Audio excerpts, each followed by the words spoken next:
Hello everyone, আসসালামু আলাইকুম। সকলকে all job news and education চ্যানেলে স্বাগত জানাই। চলে আসলাম নতুন একটি ভিডিও নিয়ে। ভিডিও শুরুর প্রথমে বলে রাখি, যারা আমার চ্যানেলে নতুন দয়া করে আমার চ্যানেলটি সাবস্ক্রাইব করে দিতে ভুলবেন না। যারা ইতিমধ্যে দিয়েছেন তাদেরকে জানাই অসংখ্য ধন্যবাদ। তো আজকে ভিডিওর বিষয় হচ্ছে বাংলাদেশ ব্যাংক নিয়োগ সার্কুলার 2026।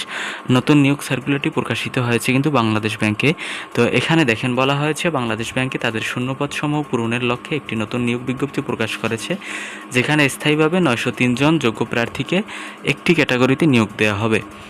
প্রতিষ্ঠান বলা হয়েছে Bangladesh bank, central bank of Bangladesh এবং ব্যাংকার্স সিলেকশন কমিটি সচিবালয়। পদের নাম হচ্ছে সিনিয়র অফিসার সাধারণ। জব আইডি হচ্ছে 26101। আবেদন ফি প্রদানের সময় নির্ধারিত স্থানে এটি ব্যবহার করতে হবে জব আইডি। তো এখানে দেখেন মোট পদের সংখ্যা দেখানো হয়েছে 903টি। এখানে অগ্রণী ব্যাংক পিএলসিতে 240টি, রূপালী ব্যাংক পিএলসিতে 471টি, বাংলাদেশ ডেভেলপমেন্ট ব্যাংকে পিএলসিতে 5টি, বেসিক ব্যাংক পিএলসিতে 2টি, বাংলাদেশ কৃষি ব্যাংকে 80টি, রাজশাহী কৃষি উন্নয়ন ব্যাংকে 32টি সহ আরও কয়েকটি ব্যাংকে এটি আছে।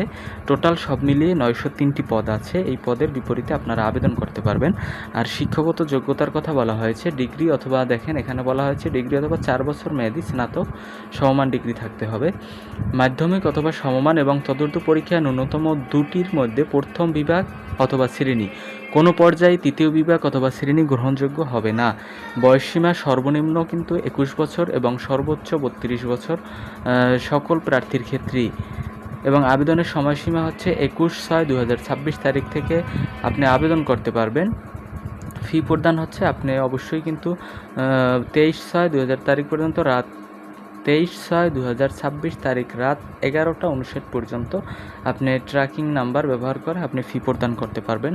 তো এই ছিল আজকের ভিডিও। দেখা হবে পরবর্তী কোনো ভিডিওতে। সঙ্গে থাকুন আমার চ্যানেলের। ধন্যবাদ সকলকে। আল্লাহ হাফেজ।